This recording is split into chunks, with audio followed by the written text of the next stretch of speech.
Dr. Steven Greer. I'm your guest host, Kosta Makreas, and I will be having a fascinating conversation with three members of Dr. Greer's senior staff. We'll talk about their experiences for many years in the field, making dramatic contact with ET civilizations. First of all, I want to thank the folks at World Puja for hosting us. They've been very generous throughout the years, and we enjoy continuing this relationship and working with them. Thank you, World Puja. So that you may know a little bit more about me as your guest host, since 2006, I've been working closely as a volunteer with Dr. Greer and his staff to promote and support the work of CSETI. I currently facilitate the global CE5 ET Contact monthly events, which are an ongoing collaboration of nearly 100 CSETI teams from more than 20 countries who are making exciting, groundbreaking, and regular contact with ET civilizations. This is a really wonderful effort. And these monthly interactions are made possible and owe their thanks to the tremendous work Dr. Greer and CSETI have done for more than 2 decades. Before we proceed with our discussion, I have a few announcements that are CSETI related.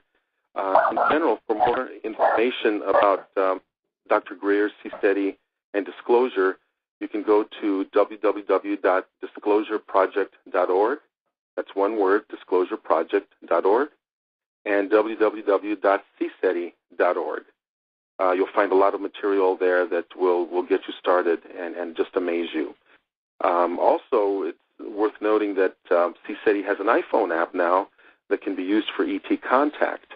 If you go to cseti.org and click on the left sidebar on the link that says ET Contact Tool, you'll be taken to a description of the app, and you'll be able to order it from the App Store. This app is a wonderful tool. I know I've used it in the field, as have others, to make contact, and has a lot of amazing features and information in it. So I recommend that people check that out. Finally, CSETI has some ambassador trainings that are coming up. The nearest one is July 24th through July 31st. That's in Wiltshire, England, and that involves the training at Stonehenge. Also, following that, August 21st to August 27th, the training is at Mount Shasta, California, and October 23rd to October 29th in the Southern California desert near Palm Springs will be another Ambassador to the Universe training. For information on these, more detailed information, you can again go to cseti.org and click on the link that says Ambassador Trainings. So now we're ready to be introduced to our guests. We have 3 members of Dr. Greer's senior staff with us. First of all, we have Trudy Guyker, who's a wife and grandmother who's been with CSETI for 17 years and has been to at least 60 Ambassador to the Universe trainings and other events.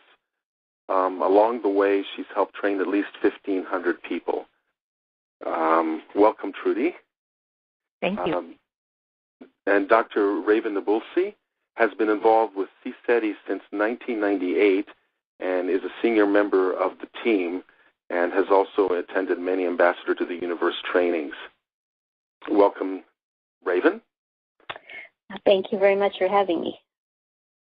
You're welcome. And Charlie Balogh is a professional musician near Phoenix, Arizona. He's been a member of CSETI for over 10 years, having worked in collaboration with Dr. Greer on several projects, including the Cosmic Consciousness CD, and has spent time analyzing many of the unusual sounds that are recorded during CSETI trainings. Welcome, Charlie. Nice to have you. Nice to be here. Thanks. And in general, welcome everyone.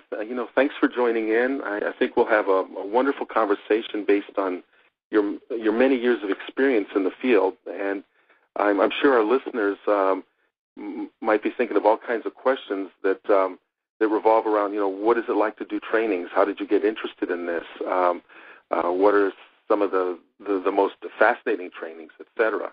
We'll try to explore a lot of that and educate people and hopefully get you interested in doing CSETI work yourself.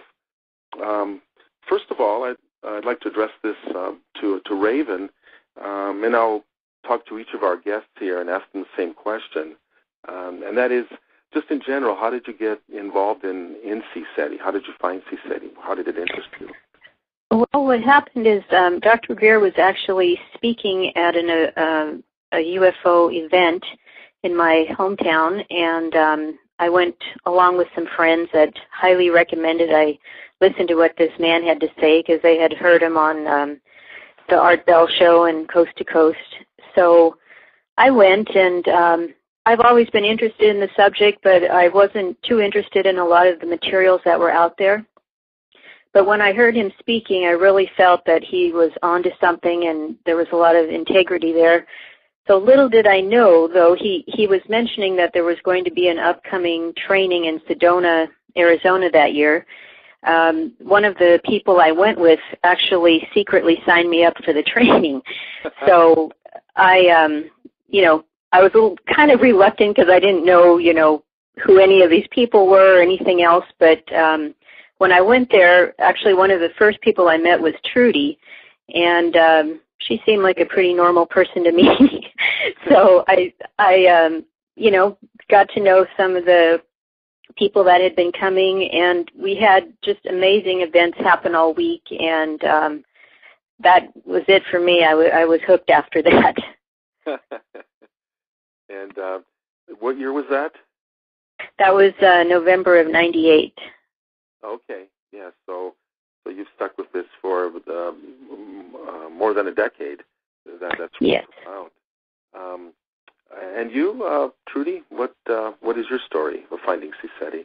Well, in 1993, I went to a Whole Life Expo in Santa Fe, New Mexico, and I went to a workshop and a lecture given by CSETI, and I was so impressed with the integrity of the speaker that I was wowed, and I was so thrilled about how CSETI involves the spiritual aspect of life and reality. And since I had a real strong spiritual background and had a lifetime interest in ETs, I thought, wow, it just everything dovetailed, and thought, well, this is where I can use my spiritual knowledge and working with establishing contact with ET. And so that's fascinating. Everybody has their own unique perspective and the place where they are as they find CSETI, and so it hits them in a different way. And then once they find themselves, I believe, getting interested, they just suddenly realize that many of them that hey, I'm in this for a longer haul than I would have thought. This is just profound. Yeah. And you, Charlie, what is your background and your story in finding CSETI? Well, I had always been interested in mainly astronomy up until I met Dr. Greer. I had taken astronomy courses in college, and although I'm a musician now, if I had been pushed in the right direction, I probably would have ended up on a lonely mountaintop somewhere in an observatory as sort of a hermit, living a hermit existence. But I happened to go to a prophets conference here in Phoenix. I think it was either 1999 or 2000. I'm not quite sure of the year, but it was in the fall of one of those years. And Dr. Greer was there, but I have to be honest and say he wasn't my primary reason for going. I had found out that Ed Mitchell was going to be with him, the Apollo astronaut. So my initial interest was with Ed Mitchell. And then I heard Steve give his presentation, and it just knocked me over. It was the first time I had heard anybody talk about the subject of ETs and extraterrestrial life from such a place of deep knowing, from deep knowledge and conviction. And all the material I had been exposed to up until then was through the movies and through various media and everything. But I had never heard anybody speak that way with that level of knowledge about the subject. And I knew from that point on that I had to find out more. And so a few months later, I joined CSETI, and I went to my first training in Joshua Tree in 2001. And that, I have to say also that, I've been involved for over 10 years now, but I credit Dr. Greer with a complete transformation of my whole outlook on life through the spiritual aspects of this whole phenomenon. And because I'm not the same person I was 10 or 15 years ago. And I have to credit Dr. Greer with that. So I've had some extraordinary experiences over these last years, and I wouldn't trade it for anything. Well, that's wonderful. And as I heard you talking and just was putting it together with the comments made by Raven and Trudy, and I find myself using the word profound over and over, but I just suddenly realize again how profound that experience has been, because in talking to many people who've also found CSETI one way or another, the words life-changing, profound, and others, similar kind of adjectives do come up. They walk away with just that deeper appreciation that they never knew was possible. I also want to say that as far as astronaut Ed Mitchell, he's had an association with Dr. Greer for a number of years, from what I understand, and has even publicly credited Dr. Greer with being the father of disclosure, and has acknowledged him for the work that he's done over the years to bring this topic to the attention of the worldwide public. So it's wonderful to know that some of the stature of Edgar Mitchell too has appreciated the work that Dr. Greer has started and has maintained over the years, and has worked with him in Washington. I also wanted to put in here my own experience, which if you take the average of yours, divide by 3 and something, you'll come up with the pieces that are very similar. For me, I was web surfing for the UFO words in 2006, if I recall, just trying to see what I could find on the topic, because I had a childhood fascination with UFOs. That's what I called them back in those days, because they were still unidentified. For me, not so much now. They're more identified, but back then I was seeing a lot of information, and then lo and behold, I found the disclosureproject.org, and I have to say I was blown away. Like Trudy said, I had never seen anybody put this in the whole topic in a spiritual kind of framework, and that appealed to me because I had a background in meditation and spirituality, and Dr. Greer was really such a synthesis of that with the extraterrestrial topic. And also he was a synthesis of political, social, economic type of information that I had never seen anyone else put together before in one package and related to the ET topic. So I was just struck by all that and have stayed with it ever since, like all of you have. So everyone's got a story. Moving along here now, since many of us became involved, we found ourselves going to ambassador trainings or to conferences or to workshops, particularly the ambassador trainings, which are a week-long time span in different locations around mostly the United States, but some in England and one in France recently. And they involve going out in the field and making the contact through the various means and using the CE5 protocols, the Close Encounters of the Fifth Kind protocols that Dr. Greer invented. And we have found ourselves outside, many of us sitting there for hours in inclement and nice conditions, variously, having many experiences. So what I want to explore right now is the question of what were some of your most meaningful experiences during your CSETI field work. And I know they might be hard to pick some of those out, but I know that you all have had some that really do stand out. So, Raven, how about you? What are the standouts in your experience? Well, I have to say that actually the first trip that I ever went on, the one to Sedona.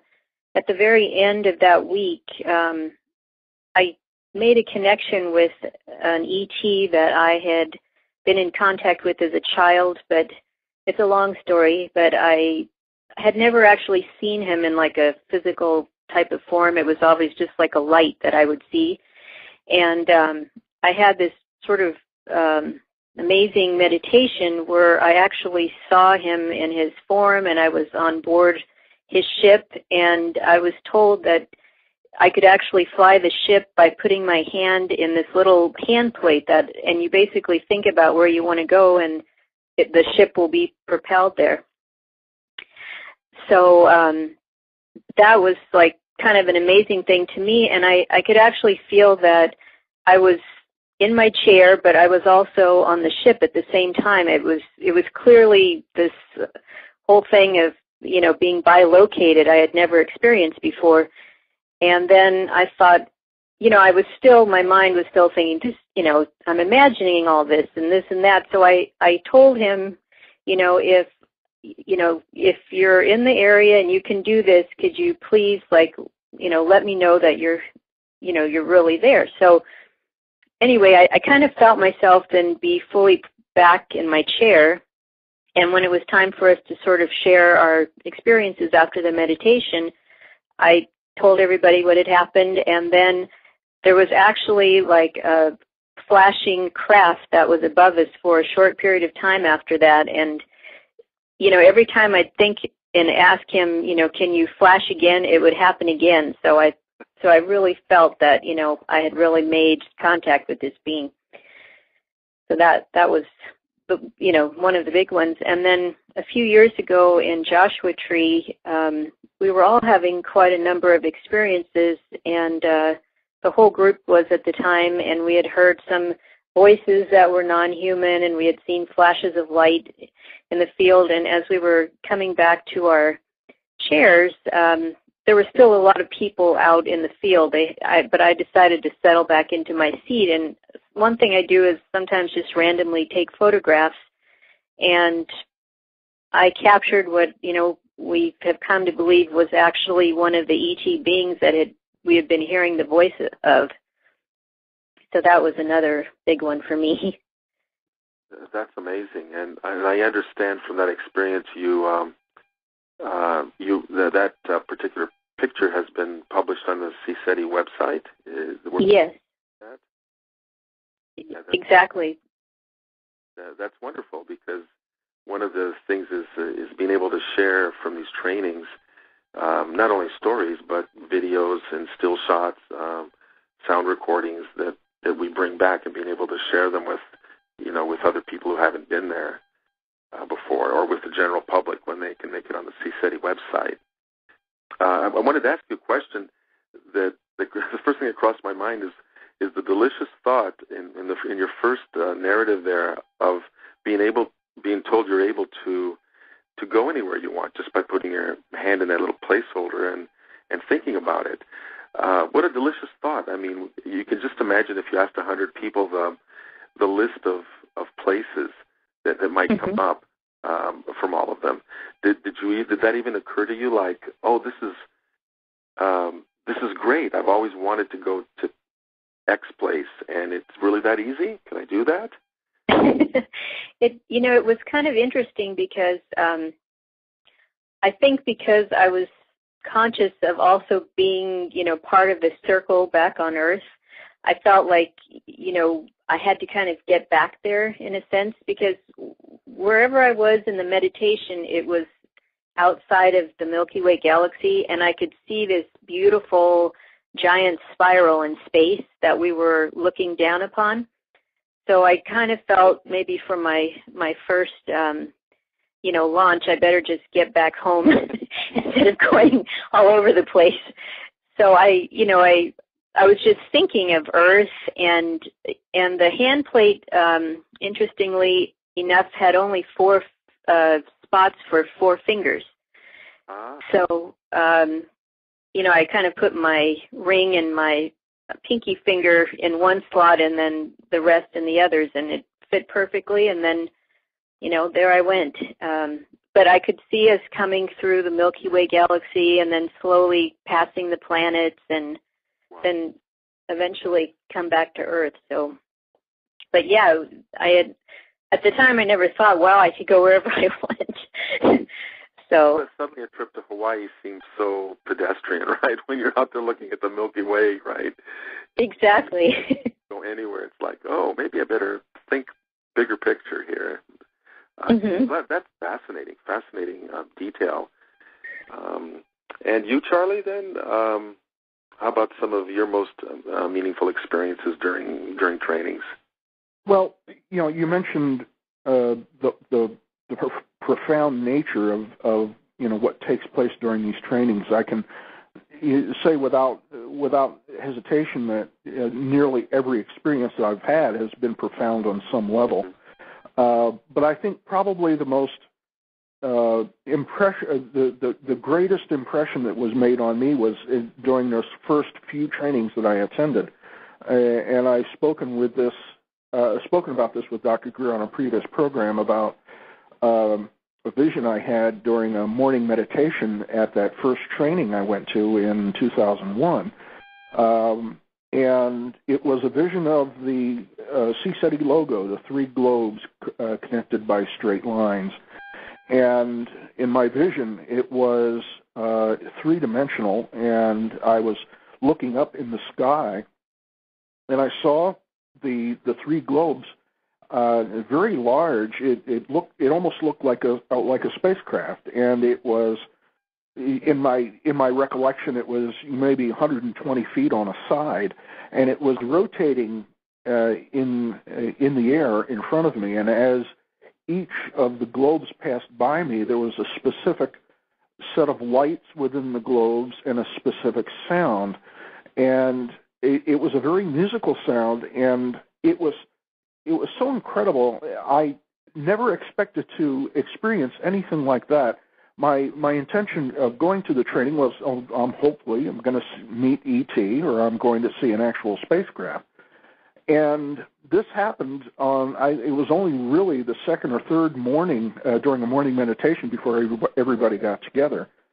And it was almost like a lucid dream, but I realized that I wasn't dreaming. I was just sitting in my chair in the hotel room.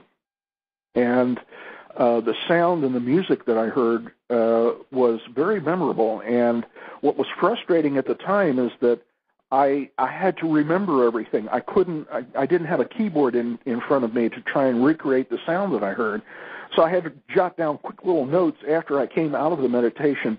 And I was terribly excited when we met for that afternoon. I told Steve about it, and I left the training, and as soon as I walked into the house, I had to sit down to the keyboard and recreate what I heard. And since that time, we've used that music on several occasions.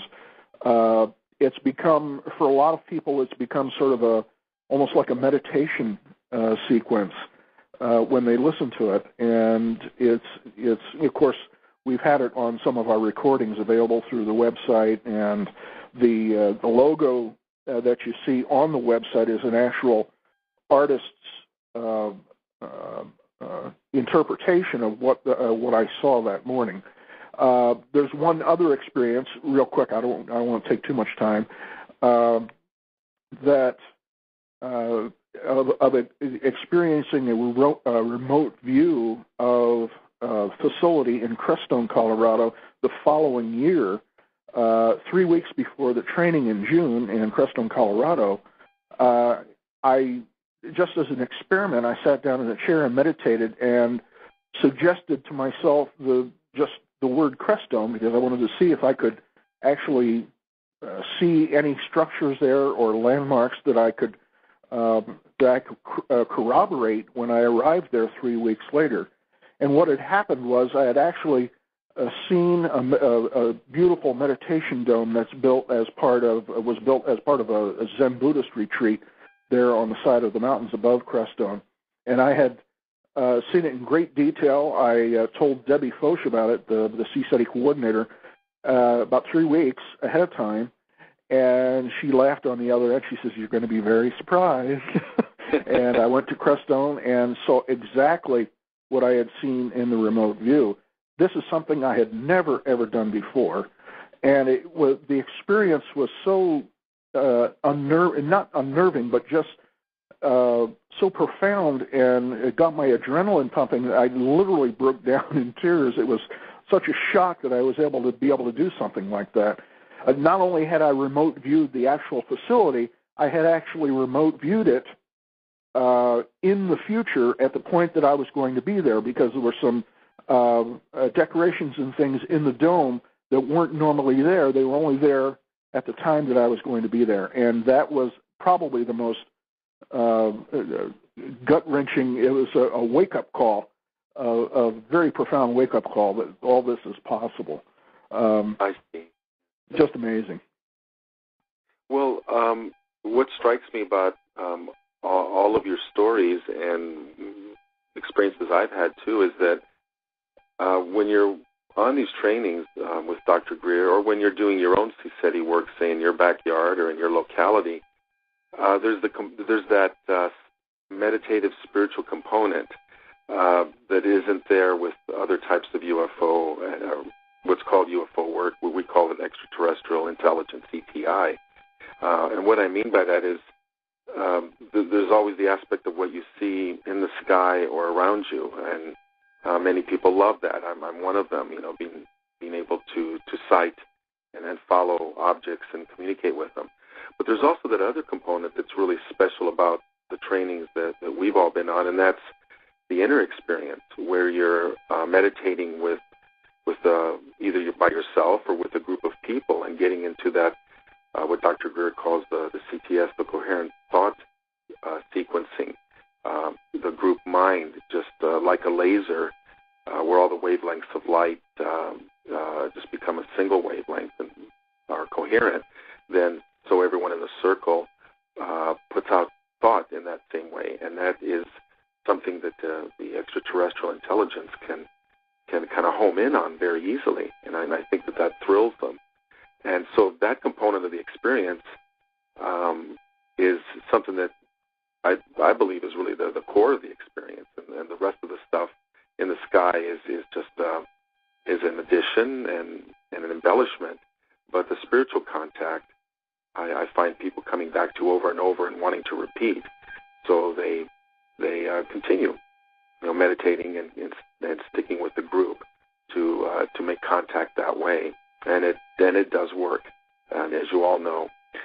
Kostas, I think yes. you skipped me. Oh, did I? Yes. Well, that means that I need to circle back. This is Trudy, and I apologize for that. That's quite right. But what I have to say, it kind of fits right in with what you just said. Oh, so, maybe I read your mind. Probably so. Go ahead. Meaningful experiences. Everybody's got them. I'm listening. Okay. This happened in 2007, the night of the Orion transmissions, and several. That morning, I had in my prayer, I had asked Spirit to. I prayed that I could be a vessel to be used in any way Spirit wanted. That was my prayer. And then we were, before we went out to do field work that night, it was mainly a group of mainly senior people that were there, and we went and we did a meditation at Joshua Tree, and it was one of the most beautiful and strongest meditations, group meditations I've ever experienced. It was amazing. So we were truly united as one, and filled, and there was such a powerful feeling of love. And Raven was there, and before we had come into the site where we were going to do this meditation, several people heard the sounds of drums, Indian drumming, and then. When we sat down, and just before we went into this meditation, I felt the presence of 3 people. They were standing by me, and I kind of had the feeling that they were Native American. And so we did the meditation, and during the meditation, afterwards, Raven said that she had seen 3 blue orbs near my heart, and that they entered me. And right. Pardon? I was saying, right, I remember that. Yeah. And it was so neat that you're the one that saw them. It's so cool. So afterwards, I felt that it was the 3 Native American spirits that were there that entered me through these blue orbs. They entered me. And the reason that they entered me was because they wanted to see the Orion transmission event happen, because they knew it was going to happen, and they wanted to see it, and they wanted to hear it, and they wanted to experience the emotion of it. And that's why they came into me, so that they were in me when the small group, went to the field site for the night work, and then toward the end of the evening, then is when the Orion's transmissions occurred. And these people were using my eyes and ears and my heart and my emotions in order to see and experience and be there when this incredible event happened, because for them, what they were witnessing and feeling and seeing was the return of their ancestors, the return of the star people. So that was profound, to say the least. Also, on a different tone, one of the most memorable experiences happened in Outer Banks a few years back. And I had seen in a remote view in the morning, I had seen a small craft, ET craft, maybe no more than 10, 15 feet in diameter, offshore, and in water where the water got, suddenly drops and gets really deep.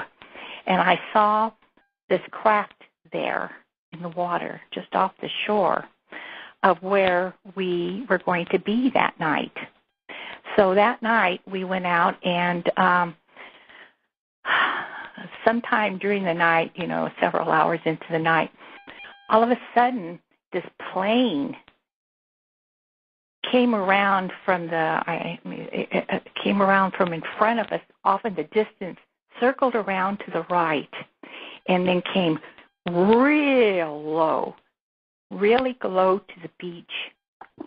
And it shone a spotlight right on that spot where I had seen. Mm-hmm. And just lit up that whole, that spot, just the water there, right off the shore. Then it left, and it circled around, came back real low, and shone the light again on that spot, then took off. So that for me, that was pretty darn profound. It was because it just really strengthened my confidence in myself and in my remote viewing ability. That is unusual for a plane to do that, but you're right. It's a validation for remote viewing, because they independently, whoever was in that plane, sensed, saw, measured something, and went to that. That's right. They were looking for something that was in that water. They were looking, yeah. Mm-hmm. And yeah, we could speculate all evening about what that might have been, but that would distract us really from telling our most profound stories right here. And I think that possibly the next question I was going to ask you is related to the question we just talked about, which was our most meaningful experiences, and that is our most unusual experiences. Now, there's a little bit of a different flavor there. If there's anything that can be said to be usual about any of these experiences, then somehow we must need to come up with something that's unusual. I certainly have a story to tell along those lines. It was something that I didn't expect, and I'll relate that so that you kind of can get an idea of what I'm after here, and that is that going to some of the trainings, my attention has always been pretty much skyward because I so enjoy watching the sky phenomena, the ships, the starcraft that do come there and do interact with us, that it caught me quite by surprise during one of the meditation periods at one of the trainings, where I got a very firm, I won't even say it was a touch because it was a shove, but not a painful one, on my shoulder, something that you cannot mistake. And when I would turn around and look, of course, there was no one behind me. And then I would feel a shove on my knee. Just something physical to, I believe, let me know that other types of contact were possible for me, and that I could pay attention in other ways through other of my senses or other areas of the environment rather than just the sky. And this goes back to what Dr. Greer has often said, which is that the ETs have thousands of ways that they can communicate safely to them and to us with us. And if we focus on just one way, well, we might be missing a myriad of other means of communication. And that was certainly true in my case with that story. So for me, that was an unusual experience. It was out of the framework of how I expected contact to happen, but now it's happened since then, and other things have happened. So my repertoire, you might say, has become more usual, having been built from unusual things that come and then just become part of my normal expectation now.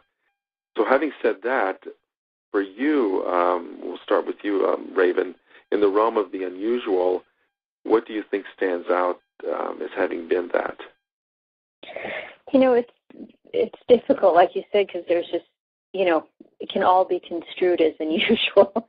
But I would have to say something that really struck me was at one of the events, one of the ambassador trainings, I had a meditation, and I've noticed that often, with each subsequent training, there's sort of like new ETs that I kind of feel like I'm being introduced to, like different species. They, look different and everything else. And this particular time in my meditation, I met these beings that really had an unusual look. I had never seen anything like it before, and they were just stark white, and there was a strange little sort of point is the way their head came to a little nodule, like on the top of their head.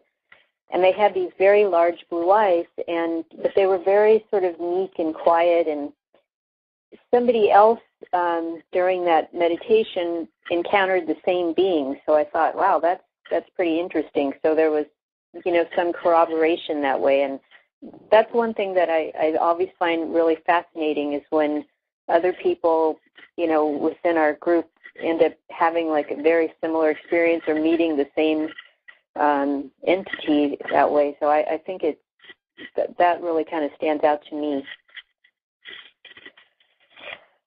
And I'm trying to think. I know another time, I think Trudy and I both saw a very large ant-like ET that was walking around our circle and just kind of stopping in front of each person and sort of looking at them and kind of, maybe exchanging, we were exchanging some sort of information, but she and I both saw it, and that was another time, again, where there was some corroboration of what I was seeing.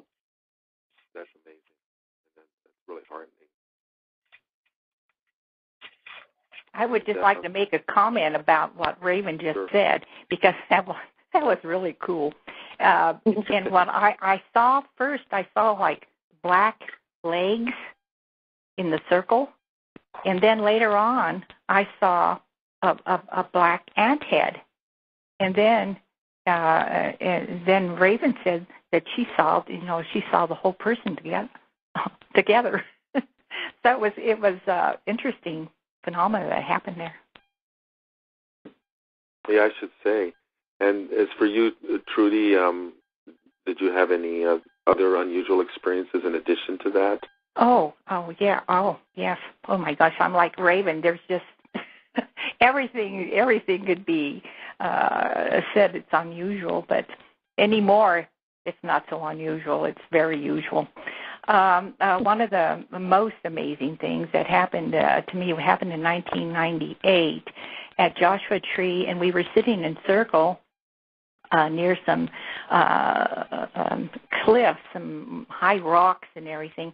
And right above me, there was this pinon tree that was sticking out. And all of a sudden, this thing just started shaking like crazy. It was just amazing. And I was right underneath it, and I looked up, and I could see into the tree. There was nobody there. There was no reason for that tree to be shaking like that. It was shaking violently. That was amazing. And let's see. One of the ways that ET will communicate will be through sound. And one time in the Outer Banks, I was in my bedroom in the house the group was staying in, and I heard twice very two like real high pitch sound, like high, really good crystal when you tap it, and it makes a really tinging sound. And it did it, and I went and looked on my dresser, and there was nothing there for it to do that. And then I walked back a little bit later, and it did it again, twice. Well, at the same time, in another bedroom in the house, Todd and Jack were doing some electronic work or something or other. They were doing stuff there. And they heard electronic sounds there was no explanation for them. So those two things happened at the same time, and they did it for me with this high pinging sound because I had heard that before, and they were just let me know it was them, and then in the high pinging sound, and then Todd and Jack, they're two really electronic guys, and so the ETs used the electronic sounds for them to let them know because that's where their mind was at the time. It's amazing how we do get our own customized experiences. People sitting in a group of 10 next to each other can have 10 different ways that are unique to each of them and that are within their range of perception with which they can be contacted. And everybody, and like you have said, Raven and Trudy, it's really cool when one or more people can validate what you've seen because it's just a wonderful sharing experience that way. It's a real bonding experience. Yeah. I just add one more little story here because it has to do with the puja. And during a puja one time, after I acknowledged the teachers, all of a sudden I found myself in space, and the entire group was there with me. And I saw a birthday cake, and each one of us was a candle in the cake. Wow. And it was a sense of a great celebration. But I thought that was very nice since it was during the puja. That is amazing. Well, what cosmic birthday? Whose birthday was it? I have no idea. The universe was celebrating with us. Okay. Just celebration it doesn't have to be a birthday, just a celebrating. Wow. Right. And you, Charlie? Yeah, there are a couple of things that are real quick that are very indicate the often physicality of contact, and both of these things happened on the same night. This was in Crestone, when we were up on the side of Mount Blanca, at a very unique and active contact site that we have up there. At one point, we had just broken a meditation, and we were about to take a break. And before everybody really started to move around, Dr. Greer brought our attention to a craft that was just the other side of materialization that was not more than maybe 120 feet down the path from where our circle was. And he asked us all to get up and walk toward that area. And as I got up, a good friend of ours, Jan Brooke from Oklahoma, was with me. And we both saw at the same time this curtain of energy. It's very difficult to describe unless you see it, but it looks like just millions and millions of points of sparkling light, of rainbow-colored light. But what was unique about this situation, that it was almost like a curtain. And Jan took my hand and physically took my hand, and she said, "Watch this." And she put my hand toward the curtain, and I could actually see my hand disturbing this curtain of energy, like as if you're putting your hand into water. That was extraordinary, and it was very physical. I was seeing it with my physical eyes.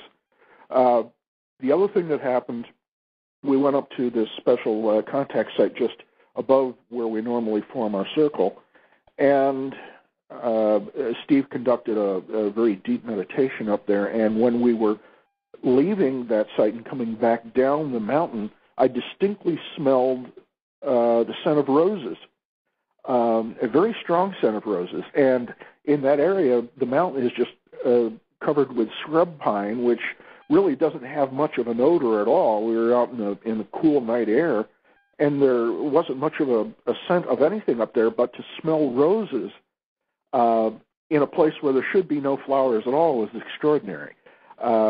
And it was a sign of a celestial presence. There's no doubt about that. Wow. That's very physical things that you can experience, especially like the aroma and seeing this curtain of energy vacillating in front of you and being able to interact with it. It just defies explanation.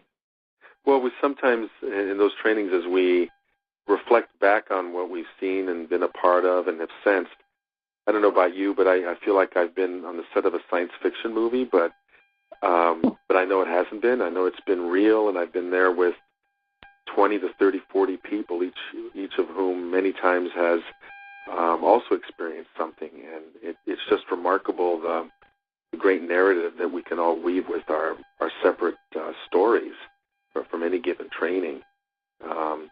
We have just a few minutes left, and I had one more question I wanted to explore. So if each of you could just give me a brief answer, we'll be able to do that, and then we'll wind up with our broadcast here. And this is an interesting one. It's like, what is the most challenging thing about this field work for you? I'll start with you again, Raven. What's tough? That is very easy to answer. It's the cold, cold air sometimes, especially when we've been out in the desert in November. I know one year it was like in the teens at night, and yeah, it was so cold. I know my teeth were chattering the entire evening, and we're usually out 4 or 5 hours, so it was interesting, but it's also worth it. So if I had my choice, though, I'd like to be in a nice, warm, fluffy blanket. Wouldn't most of us? Yeah. Do you find that can a person wear enough warm clothing with sleeping bags, enough layers to make the cold not an issue, do you think?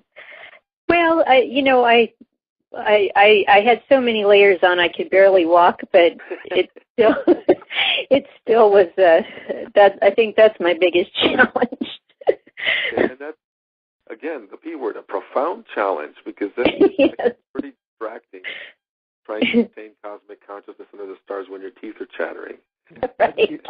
I'd reiterate that. At my first training in Joshua Tree, I wasn't really prepared, And here we are out in the middle of the desert. It's probably about 40 degrees, and I was out there with a light jacket.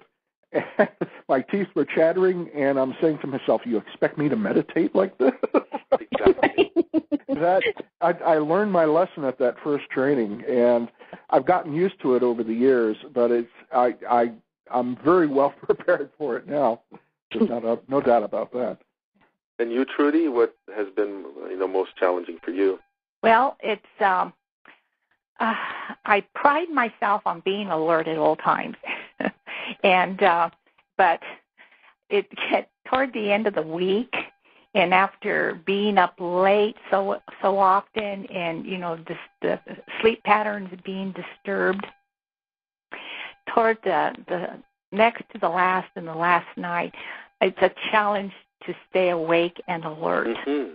and I have to really watch it. And I'm getting older now, and so it's not getting any easier. So yeah. Anyway, so that's my biggest challenge out on the field. And I have to concur with you there, Trudy. Well, actually, I concur with all three of you. I have two challenges, and one of them is the cold, which at one extreme has me so alert and so awake, but I'm not able to concentrate on and focus on what I want to be doing to meditate. And yet on the other extreme is, again, the tiredness that you mentioned, Trudy, which can come from a lot of factors. But there I am, trying to stay awake. Let's say I'm warm enough at that point, so the cold not the problem. But I'm so comfortable and warm, and Steve is taking us so deeply into the meditation, and I'm enjoying it, that the danger is that I will fall asleep. And mm-hmm. for me, the snoring protocol then has to be invoked, which means I get a jab in the ribs from my wife, who is ever alert next to me. And don't sit next to me. What's that? I said, don't sit next to me. My husband snores, and I'm really good at waking you up. Well, and thankfully so, because it would be terrible to snore and sleep through an amazing contact. And the important thing to remember about that, for all of us. So. Yeah. The important thing to remember about that, though, is sometimes, very often, even if you are sleeping, you can have a very profound experience while you're sleeping with the group. Yes. And that's happened several times as well. Well, Steve has said that, correct me if I'm wrong, that I think one of the most common ways the ETs can make contact with us is through our dreams. Exactly. So, right. So you're absolutely right. Falling asleep, I guess, as long as you're not loud and disturbing everyone around you, can be like an open door for them to enter in your dreams, or sure. Like several of you have mentioned earlier, take you into kind of a bilocated experience there, which you can bring back the memory of. So I guess sleep isn't such a bad thing, and I know that's recognized when we're in the circle that it can happen to people. We answered some of these questions a little bit more quickly than I thought. I might have time for just actually one more with a brief answer. And this is interesting because I've never heard this asked before, but have you had any ET experiences outside of the context of your CSETI Ambassador to the Universe trainings? I'll start with you, Raven. Okay. Actually, I have to say, since I was a child, I had a number of experiences. A couple quick examples. My parents used to own a home out near Palm Springs. It was actually near Desert Hot Springs. And one night there was nothing around, and we had been kind of just driving around near sunset, and we stopped the car for a moment because we saw a coyote, and just across the street from us was like sort of an open dirt field, and a light came right up out of the ground and zigzagged up about 100 feet and opened into this beautiful teardrop shape, and it was just this bright fuchsia color and just completely vanished. And around that same time in my life, back at our house in the LA area, we woke up one night and there was actually an orange disc hovering like right over our backyard. So I'm sure they were, communicating with me somehow, but I think I was too little to understand what it all meant. But there's been other things, but I kind of feel it's been following me throughout my life. But it's always just been this beautiful and amazing experience, and so definitely yes. Yeah, that's great, and I think we have enough time for you, Trudy, there to respond to that as well. Outside of the CSETI. Right. In 1995, in October, I saw. I went to the store to get some milk, and it was about 9:30 at night, and it was kind of rainy, and there was no traffic out there, and I saw a group of 6 slightly dim ruby red lights, and they were kind of not stacked on one another, sets of 3, but kind of slightly off. And it was only about, I would say, a quarter of a mile to half a mile away from me, right in my vision. And going very, very slowly. It was like this group of lights moving as one. And so it was very low to the ground. And I watched it. I was able to follow it, and it made a horseshoe pattern around the small town I lived in, and then it turned up this highway, and it flew right over a nuclear waste disposal site. Wow. There outside of Los Alamos. And they really wanted me to see them because there was no reason for me to go out at 9:30 at night. Anyway, so that was one, which was pretty amazing. And then also in 1995, I went with my husband to Cape Canaveral, and he was there on business, and we were able to watch a shuttle launch. And so the shuttle went off, and it went into a cloud bank and didn't see it very much. But I took pictures of this contrail that the shuttle left. And when I got home and developed the pictures, there was a E.T. craft in there. Wonderful. And so it found out that the E.T. craft are often seen at launches. Wonderful. That's a perfect juxtaposition of the current state of our acknowledged technology with the state of hyperdimensional travel that they represent together. Well, with that, our program concludes, and I want to very much thank Raven, Trudy, and Charlie for joining us and for recounting a lot of these very memorable types of experiences. And I hope you, as our audience, have enjoyed hearing about those. And we'll continue tuning in when Dr. Greer resumes on this program with World Puja. And again, want to thank the folks at World Puja for hosting us and for the 3 of you being here. Until next time, this is Kosta Makreas and signing off.